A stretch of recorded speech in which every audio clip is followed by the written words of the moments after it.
Hi, good afternoon everyone. Thanks for joining us here on our Shufti Open Demo Day. I'm Tom, I lead product development here at Shufti, and today we're going to shed some light on how Shufti detects and stops some of the most advanced attacks and bypass techniques out there. Max. Hey guys, my name is Max, I'm VP of Sales. Again, looking forward to showing the product and touching on some of the stuff that Tom touched on. Also showing some of the use cases that we have and what our prospects and clients are looking for, touching on things like deepfakes, age verification, synthetic documents, etc. I guess that leads us on to some of the use cases we have for gaming, social apps, age-restricted marketplace. One of the questions that they constantly ask at the moment is around if someone comes there, for example, a teen, and then they can pass through the system by an age when it's an age verification. How do we combat that? Yeah, and I think that's a really good lead in, Max, because the world where we've got to today, we've seen people come from the identity space and we've seen people come from the age assurance space. And the reality is today, what we've seen over the last year with deepfakes, with AI, has really thrown things up in the air. So systems that were built to handle identity may not appropriately handle age from a privacy perspective, but critically, systems that came out of the age space often don't have the layers of defences that are required to stop deepfakes. And those bypasses are deeply engineered, so teens are notoriously good with technology and they can get hold of sophisticated tools and they test and they iterate and they share those things on the internet, on Discord, on groups. And that means that those systems will get deeply compromised very quickly if there are holes to pick in them. So at Shufti, our mission is really simple. It's to bring trust and compliance into every interaction. And today we're going to show you our new age assurance solutions, which is a unified set of age verification and estimation products that protect platforms and businesses from those most advanced bypass attempts and don't sacrifice user experience at the same time. So let's pretend I'm a user, a customer, and I need to prove that I'm over 18. Yep. What are the verification methods that I have, or what does the process look like? Yeah, so we provide a range of options because it's really important that merchants, clients, operators are all able to meet the standards they want and do that resiliently, but also that the user is able to get through this. And so we provide a number of ways to make sure that we can hit those needs. So one of the easiest and fastest is a lookup to, as we call it, an authoritative database. So this might be like a voter's roll, it might be credit database or some other piece. So here I've simply put my details in along with my address and we're going to hit finish.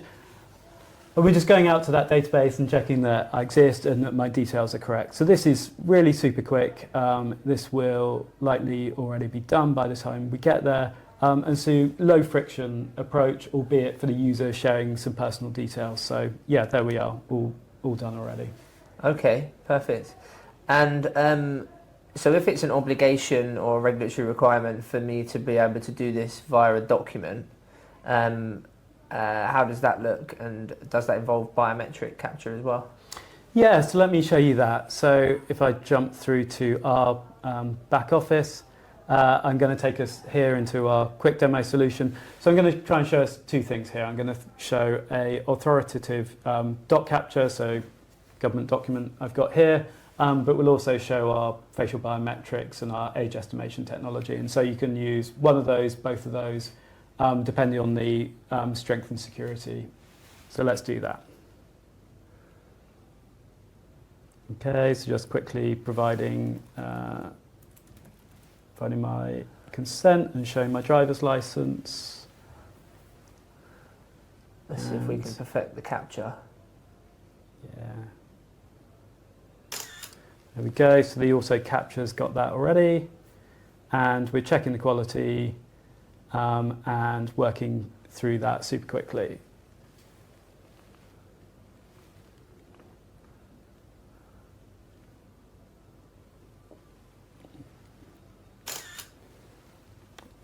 All right. So next up, I'm going to start showing my face. And this can be done on mobile device, I guess, as well. Yeah, and actually, just showing my face. Nice actually, it's a really important point, right? I'm just using my laptop camera here. Laptop cameras are notoriously not terribly good. Yeah. And so actually it's kind of testament to the solution that we're able to do that. By far and away, we see dominant form is mobile capture. We've got a really nice handoff process using a QR code. Virtually everyone using our solution actually goes through that mobile journey, and we see about 10% higher pass rates on that mobile journey. Good to know. And actually, as we did that, there's a couple of things that kind of get lost as you go through it. Actually, as you go through that journey, we're doing a bunch of really sophisticated things. So we're spotting what are called injection attacks, and so that's where people are using things like virtual cameras to basically take a pre-recorded video and push that into the journey. Or I know we've all been excited about the launch of things like Sora 2 and Deepfakes. Those need to be taken kind of from the digital realm and kind of made real, which is typically using these virtual cameras. What we saw in that frame actually was doing all of that. So we're looking for kind of stuttering, artifacts, all the things that tell you that this is a pre-recorded video and actually not a live picture. Okay. And then we can access the results via the back office, I guess. Yeah, absolutely. So here's my face. So we've done an age estimation. So this is pretty much bang on. We're saying I'm between 39 to 45. That's spot on. And we've also got the extracted document back here, which is also kind of pulling out my age. So we're seeing that those two things really well agree. And actually, if you bring these two things together, you've got one of the checks that will pass on the strictest legislation in the country, such as the upcoming knife regulations in the UK, because you've got strong document, strong face, and a link between those things along with the address. Okay, so let's just say I'm 17. Yep. And I managed to download a document from the internet or edit a document, tamper with a document. Will the system pick that up? Yeah, absolutely. So really common, like this, what I did when I was 16, 17 was exactly that. So yeah, like the question is, can Shufti stop my younger self? So here we've got an example. We've got document off the internet, or imagine I've downloaded this document from the internet. So for speed, we're going to put it through our upload journey rather than the full capture journey. So let's see how this goes. So we sent this through to Shufti, received the request, and let's proceed. Okay, so we've got that back now, and indeed, look, this has been flagged as an elevated fraud risk, and the document originality there has been failed. So we have checked all the other things you'd expect, like the document type is consistent, the name matches, the document expiry is all there, but it's a fake doc. So already we've stopped that user. We've also been able to kind of, on your account, record that document, and we'll recognise it again if it comes back, so doubling the amount of fraud detection you've got. Okay, good. Do you want one more? So Yeah. The other piece we've got, you might recognise this guy. Yep. So we've got McLovin here from Hawaii. Now, actually, I quite like this example because it shows the depth of the checks we've got. So we pulled this up initially, one reason for its expiry. So, this document, when did McLovin expire? So he expired back in 2003, which makes me feel a bit old. We've obviously spotted this as a fake document. And I feel like we did one more. Oh yeah, and then we've actually also spotted that this is an image off the internet. So you've got your kind of 1, 2, 3 checks there. The document itself doesn't hold together. It's obviously fake and edited, and actually we've been able to show where that's been found on the internet. So you've got really good evidence that this person, as a user, is not necessarily someone you want coming onto your website. Makes sense. Okay, so going back to the age estimation and facial biometrics, I've heard stories that people can obviously download photos, or if they've got previously captured pictures, they can bypass the system by either uploading that or showing it to the camera or something like that. How do we stop that? Yeah, so let's just kick off our facial estimate. So actually, pretty simply, I've got a selfie of me. So if you imagine, I'm my younger sibling, man, trying to get through. Well, actually, a surprisingly effective technique is you just get a phone of an image and you put it back until it registers. There we go. And for a surprising number of solutions, right, we discussed age companies that came from the age estimation space. Well, they look at this image and they're like, oh, there's a photo of a handsome young man, like, let's process his details. But they're not actually spotting that,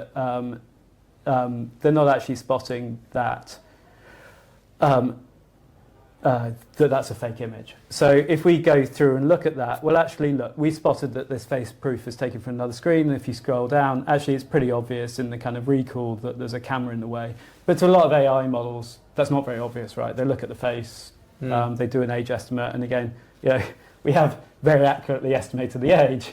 Like, estimating the age is not the challenge here. It's spotting that actually this is a fake. And in some ways, you think, well, spotting a screen is not that challenging. But actually, with things like iPhone screens, high-res screens, the pixels are now getting super small. And actually, some of the things that you'd look at before of like, is this just a grid, have kind of gone. And actually, those images are quite hard to detect. So this is quite deep technology. Okay, good. Okay, what about this mask? Let's give it a go. Where did you get that? All right, well, look, let's give it a go. So go through into our product demo. We'll have to move a bit closer to the facial camera. Biometrics. Do you think you're going to pass 18 plus in that? I hope not. All right. Cue it up. I don't know how much you can see, so I'll gather your consent for you. Perfect. Let's be a bit Maybe it's my closer. wonky eyes. Maybe back. Oh, back inside the circle. Yeah, there we go. Well, it shows that even if you've lost both of your eyes, we can even if you somehow don't have any eyes, you can still do a capture. All right, so let's go. Let's go and see. So we've got our verification report. I suspect our ML is going to have a bit of a chew on this one, but here we go. Okay, so we're just loading through. So you can have the option for a manual review, like by an agent with this, or is that over to us? Yeah, so actually that's already been spotted as fraud. So so at Shufti we offer a range of services, so we can do fully AI or we can revert to agent. And I think as you've seen with increasing deepfake attacks, you get a really interesting point, right? That sometimes you need machines to fight machines, but actually in some ways, the human eye is still able to spot kind of things that are incongruous or go for a kind of second check. So. From a privacy preserving perspective, we can keep things AI only, but also from a kind of overall quality perspective, we can also escalate to an agent. But I think you saw there that this went through super quickly, and indeed we think that you are somewhere between 49 to 55, but we have spotted that this is an attempted fraud to kind of mislead. That's good. Do we have any certifications for things like the biometric capture or the technology, or what kind of certifications do we? Yeah, so one of the kind of critical ones we've got a number, right? So we're certified both under data privacy laws, but the big one in here is the IBETA2 certification that we have, which is a liveness and presentation attack defences. So it's exactly this sort of thing that we're certified against. We've also got NIST evaluations, which is where we take our models and we provide them for independent evaluation. And those hold up against some of the best in the world in terms of our ability to recognise faces. Good. Okay, so what would it look like on the mobile journey if we can see that? And also, what about if we used your ID, but then, for example, my face? What would the system pick that up, and what would that look like? Yeah, absolutely. So let's show the quick demo here. So it's really relevant, right? Which is that there have been numerous attacks or bypasses where kids have gone through handbags and wallets and pulled out an ID. So again, let's hand off to the mobile phone.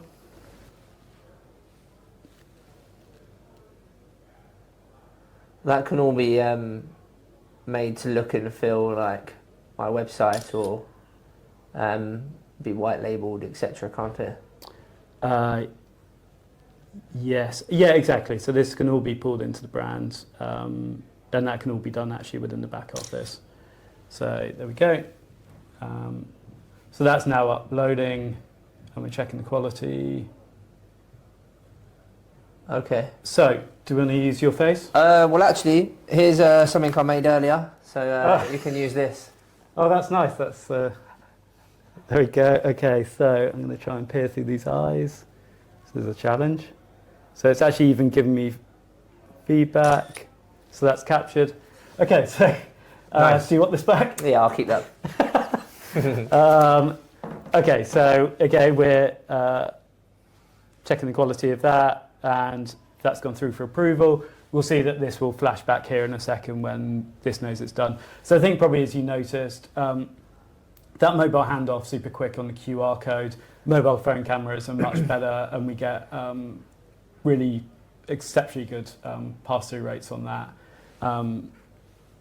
So this will, And just sort of thinking as well, there is ways you can go from document capture biometric even to a data-driven check, or you can do the other way around, data-driven then biometric and then document verification. You can configure it how you want to, can't you, with different parts of the check?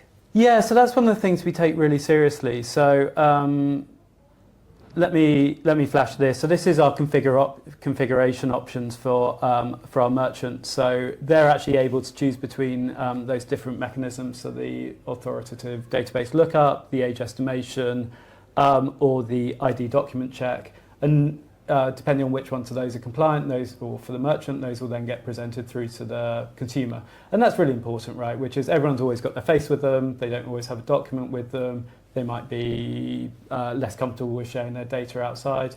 But we certainly see that the best rates are given by putting choice in the hands of consumers. Yeah, it makes sense. What does that report look like?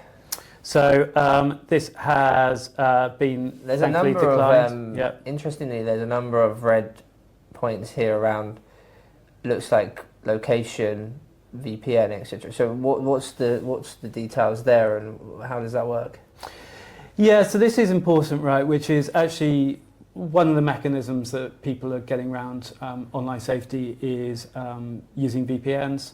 Now, that's somewhat still up for debate, but there is certainly no evidence that it's only adults who are able to use VPNs. Like, VPNs are cheaply and easily available, and certainly they can fall into the hands of children. They're also detectable, and that's what's going on here, right? We're spotting that this is coming through from a mismatched country with where the IP is generated from, because we're aware of the VPN, and we're actually also seeing other things with like time zone mismatches, frequent changes in the IP. They're basically telling you that someone is manipulating their IP here to put this check through. Good to know. And I guess it's rejected that one, yeah. Yeah, it's rejected it. It's come through kind of strangely in a sense that it's come through blurry, but actually if we look at your beautiful mask, it is perhaps not the world's not best the best print. print of that. So again, we spotted that this is, we spotted two things, right? We spotted that this does not look quite right, and we spotted that there is a mismatch between the face and the document. So, importantly, we spotted that this is not a valid check. Okay, so let's just say I'm underage and I'm able to create a fake synthetic identity AI generated video or image. How will the system pick up on that? Yeah, so I'm going to show you, we're going to set ourselves a pretty hard challenge here, right? So this is just our upload flow. So actually we're not using our strongest capture technique where we're doing all of our injection attack defenses. That's normally a really good way to spot where people are trying to use virtual cameras or trick a video into it. But I'm still going to show that we can stop this. So here's a deepfake of me, actually. We've taken an image, we've deepfaked it. So it's kind of a slightly weird, uncanny That's pretty cool. younger me.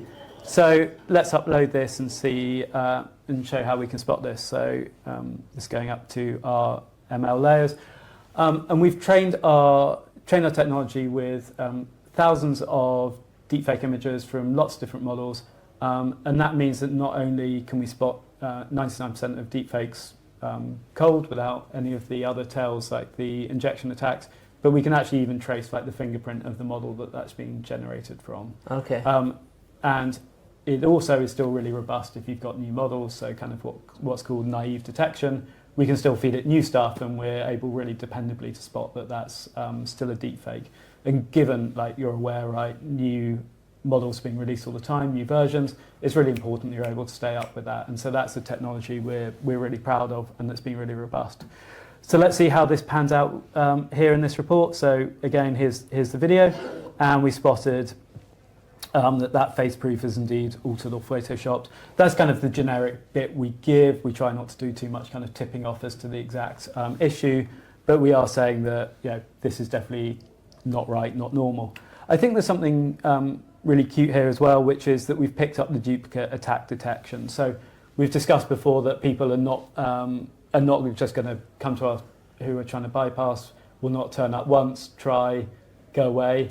They'll typically come back again, and actually that's still a pattern we see with more kind of financial services fraud, that there are not millions of attackers, you've got a few thousand attackers who keep coming back. So actually our duplicate account detection there has spotted rather nicely that we've got AI me, and we spotted that that's still connected to like physical me when we did the screen replay attack. Good. I noticed it says the verification timeline as well further up at the top. What's how long the verification completed in? I guess what's the average time that it would take to verify a kind of biometric capture? Yeah, facial age capture, we've got a couple of different ways of doing it. If it's like an authentication, that's done in a second. If we're doing the full origination piece, that's up to 6 seconds where it's a true positive. Here was 27 seconds. That's because we've spotted a series of things wrong and we start to drill into that a bit more. That takes 30 seconds. So your kind of happy path, good customers, you're through almost instantaneously. The fraudsters, we take a bit longer to really nail that down and investigate the attacks behind it. Interesting. Okay, so what about privacy preserving checks? What are you guys doing there? Yeah, so look, this is great. This is one thing we've been working on with the team. So this is a mock-up of our liquor mart. So there's someone who's landed on this website. Per UK and other regs, it's important that people browsing exposed to alcohol advertising or other content are age checked. But lots of people are really sensitive. They don't want their face, their document, their details being passed around, particularly with other sensitive content or just people wanting to control their digital lives. So what we've actually done is we've moved the assessment of that liveness piece, so are you actually real, and the age estimation onto the device. So Shufti actually never sees your face in this flow. So really cool bit of tech. So let me show you how it works. So I've landed on the Liquor Mart website. It's popped up and says age verification required, and I'm just going to say verify this. This pops up. This is all still within the browser, and it's going to request my face. Okay, so if you saw that verification number pop up, what we've done is we've taken just the cryptographic embeddings, the fact that you are over 18 and that you're alive, and we've taken that and we've given that to Shufti. Now, Liquor Mart is able to kind of ask Shufti then, hey, I'm expecting to, I've got a customer here. And the user, I just provided that 6-digit PIN, and by providing that, Shufti's able to say, hey, we saw a user, even without seeing their face, we're able to prove that they were 18, they were real, and so Liquor Mart's been able to onboard that consumer to browse their site and potentially, depending on jurisdiction, purchase that alcohol just on that age assurance piece alone. Now, Shufti's never seen their face, Liquor Mart's never seen their face. All of that is remains within the browser, within the control of the consumer. So really privacy preserving, but actually super robust in an age where often these checks are not terribly strong. Okay, so we've covered different use cases, different edge cases from deepfakes, masks, replays, synthetic IDs. I guess, do you want to just give a roundup of sort of the different multi-layered approach systems we have? Yeah, absolutely. So we've seen lots of stuff today. I think two main things I'd like you to take away. One is that age assurance isn't one solution. It's a multi-layered solution where we've really got to meet the client's needs and the consumer's needs and bring those two things together. So Shufti's waterfall age verification solutions really allow that. So we saw some key methods of verification. We saw the authoritative checks, we saw facial age estimation, and we saw ID documentation. And we showed how we can stitch those things together to create really strong checks. So whether you're working in the online safety space where you need robust age assurance, we can solve that. Equally, if you're selling knives into the UK under the incoming regulations, you need super strong checks, you need proof of age, you need proof anti-impersonation, and we can do that with the same package of solutions brought together.